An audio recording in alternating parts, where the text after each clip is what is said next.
Salut tout le monde! Alors oui, comme d'habitude, la vidéo elle sort au bout de je sais pas combien de temps. Cette vidéo était censée sortir avant celle d'avant, avant la vidéo précédente, voilà, comme ça vous comprenez mieux. Mais vu qu'il y avait un abonné qui voulait un suivi et que c'était mon gars sûr, je l'ai fait tout de suite sans réfléchir. Donc cette vidéo, chronologiquement, elle est avant la dernière, mais elle sort après. Voilà, je sais pas si vous avez compris. Donc là, je vous explique, c'est l'ancienne aire de chasse de mes Myrmeca rubra. Donc comme vous voyez, il y avait un moucheron qui était mort sur la vitre, sur l'huile de paraffine. Je l'ai jamais changé. Il est tout sec de chez sec. Donc voilà, je voulais, au début je voulais pas le filmer, mais j'ai décidé de le faire. Donc là j'enlève tous les gros morceaux. Alors là je vous fais en accéléré parce que c'est vraiment pas intéressant. Tous les morceaux que je voulais garder, et tout, je les ai enlevés, je les ai nettoyés vite fait. Euh, Nettoyer juste en frottant. Ouais, bah, zéro, petite intro, enfin petite transition, ça fait plaisir. Alors, j'ai pas brossé avec de l'eau parce que, bah, tout simplement, pour garder les phéromones. Là, au milieu, je mets beaucoup de pouzzolane parce que c'est ça qui, je tiens vraiment sur ça pour garder l'humidité. Et c'est surtout pour ça que je refais la de chasse avec une plus grande épaisseur et de la pouzzolane au milieu pour maintenir l'humidité. Euh, donc, au début, voilà, ouais, je fais ça, je mets surtout au milieu. Je racle avec une carte pour éviter qu'on voit des stries en mode d'abord une couche de pouzzolane, après une couche de terreau. Voilà, j'aime pas trop. Je préfère que le substrat soit uniforme, voilà. Donc je rajoute en plus du terreau de base qui est de la tourbe de coco avec vraiment tout, hein, pouzzolane, charbon, tout ça. Je rajoute un peu de speigne séché que j'émiette. J'émiette tout, hein, vraiment, hein, cherchez pas, j'émiette tous les gros morceaux de terreau, tout, j'émiette vraiment tout pour que ce soit un peu plus fin.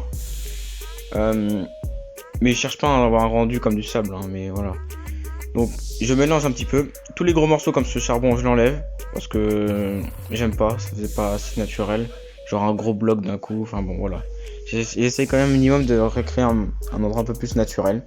Bon, même si une écorce dégueulasse et un morceau de tube qui me sert d'abreuvoir.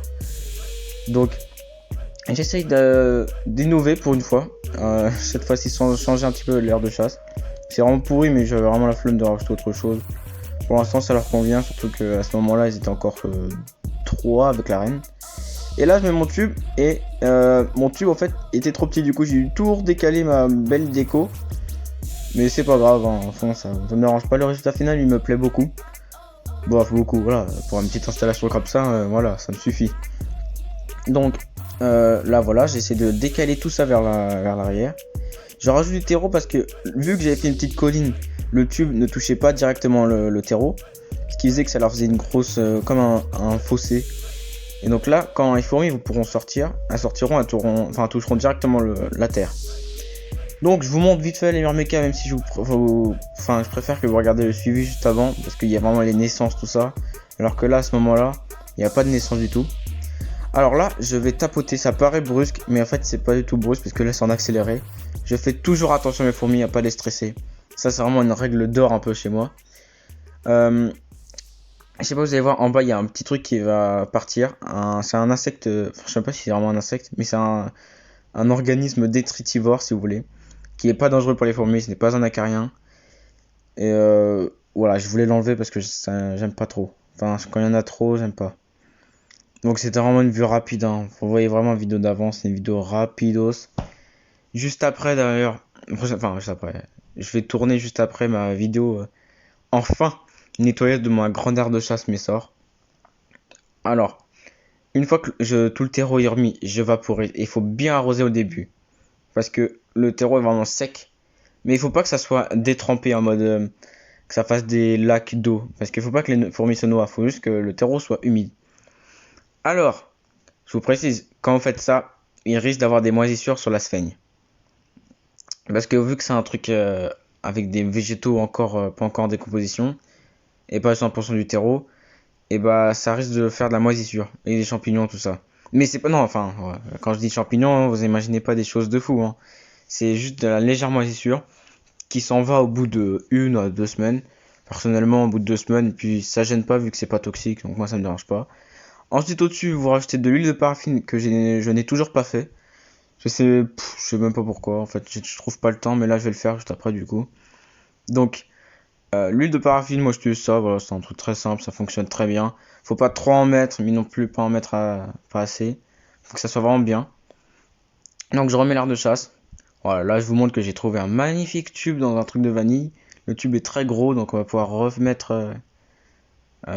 un nid pour les meilleures mécas quand elles sont plus grandes. Voilà, franchement il est très très bien. On va vraiment faire un petit style bambou peut-être. Mais bon, c'est vraiment pas maintenant. Là pour l'instant ils sont que peut-être 6 maintenant. Parce que ouais, ça a vraiment augmenté, hein. Prochain suivi des fourmis, il faudrait vraiment un petit peu bon, un petit peu du changement. Donc là voilà, je redispositionne, je repositionne pardon tout ce que j'ai enlevé quoi. C'est vraiment la classe. Et alors là ce n'est pas de l'huile de paraffine que vous allez voir tout autour, c'est vraiment juste de l'eau. Ne vous inquiétez pas, j'en mets pas partout. Donc là c'est vraiment des gouttelettes d'eau que quand j'ai vaporisé. Alors ouais, elles sont portent toujours bien. Alors là franchement, peut-être que ce que j'aurais dû faire c'est rajouter plus de terreau. Honnêtement, mais sinon, je trouve ça vraiment parfait. Pour une fondation, pas une colonie surtout pas, pour une fondation, je trouve que l'installation est très très bien. Parce qu'en plus, c'est des fourmis qui évoluent pas rapidement, donc c'est bien.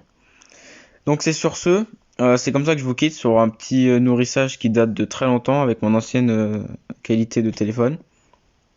Donc bah voilà. Sur ce, prenez bien soin de vous, tout ça, et regardez la prochaine vidéo, elle risque d'être incroyable. Ciao!